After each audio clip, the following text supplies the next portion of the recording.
بسم اللہ الرحمن الرحیم۔ ناظرین، یہ میری ویڈیو پسند آئے تو پلیز سبسکرائب مائی چینل۔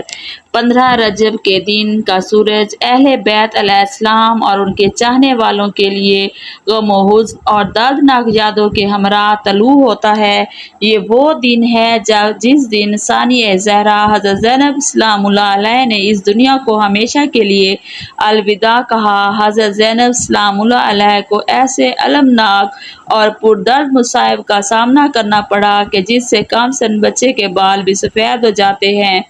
ملکہ کائنات کی اس عظیم بیٹی نے اپنے تمام عزیزوں کو یکے بعد دیگرے شہید ہوتے ہوئے دیکھا۔ رسول خدا صلی اللہ علیہ وآلہ وسلم کی شہادت کے بعد اپنی والدہ حضرت فاطمہ زہرا سلام اللہ علیہ کی شہادت اور ان پہ ہونے والے مظالم کو دیکھا، اور اپنے بابا حضرت امام علی علیہ السلام کے سر پر لگنے والی ضربت اور شہادت کا دکھ برداشت کرنا پڑا، اور اس کے کچھ عرصے بعد اپنے مسنون بھائی حضرت امام حسن علیہ السلام کی شہادت اور ان کے جنازے پر لگنے والے تیروں کو دیکھا، اور پھر کربلا کے میدان میں اہل بیت رسول اللہ صلی اللہ علیہ وآلہ وسلم پر ہونے والے کائنات کے سب سے بڑے مظالم کی گواہ بنی، اور رسول خدا صلی اللہ علیہ وآلہ وسلم کی نواسی ہونے کے جرم میں قید و بند کی مصیبتوں کو برداشت کیا۔ حضرت زینب سلام اللہ علیہ نے اپنی قوت گفتار کے ذریعے شام و کوفہ میں ہر بولنے والے کو خاموش کروا دیا، اور اپنے خطبوں کے ذریعے حضرت امام حسین علیہ السلام کی مظلومانہ شہادت اور اہل بیت رسول اللہ صلی اللہ علیہ وآلہ وسلم کو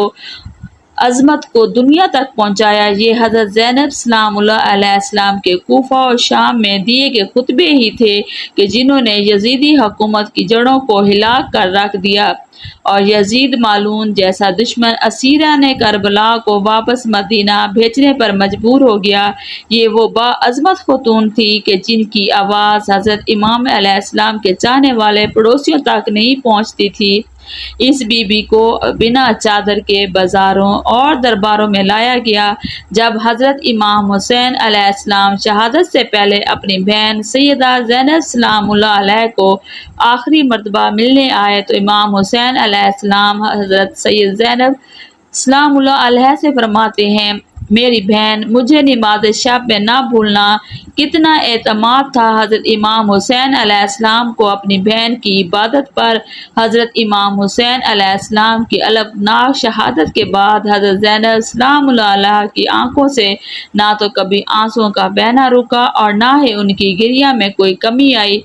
جب حضرت زینب سلام اللہ علیہ نے مدینہ سے شام کا سفر کیا تو راستے میں اس درخت کے پاس سے گزری جس پر ظالموں نے اسیران کربلا کا قافلہ لاتے ہوئے حضرت امام حسین علیہ السلام کا سر اقدس لٹکایا تھا۔ اس درخت کا دیکھنا تھا کہ وہ تمام مصائب پھر سے آنکھوں کے سامنے آ گئے جن کو حضرت زینب سلام اللہ علیہ نے دیکھا تھا،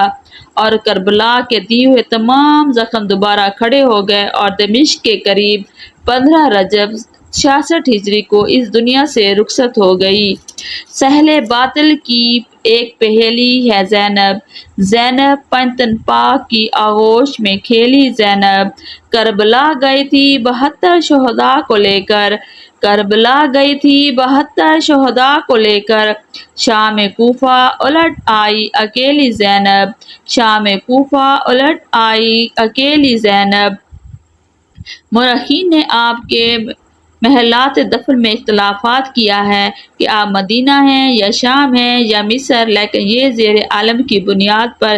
تحقیق یہ ہے کہ وہ شام میں دفن ہوئی ہیں۔ زینب خدائے خلق کی وحدت کا نام ہے،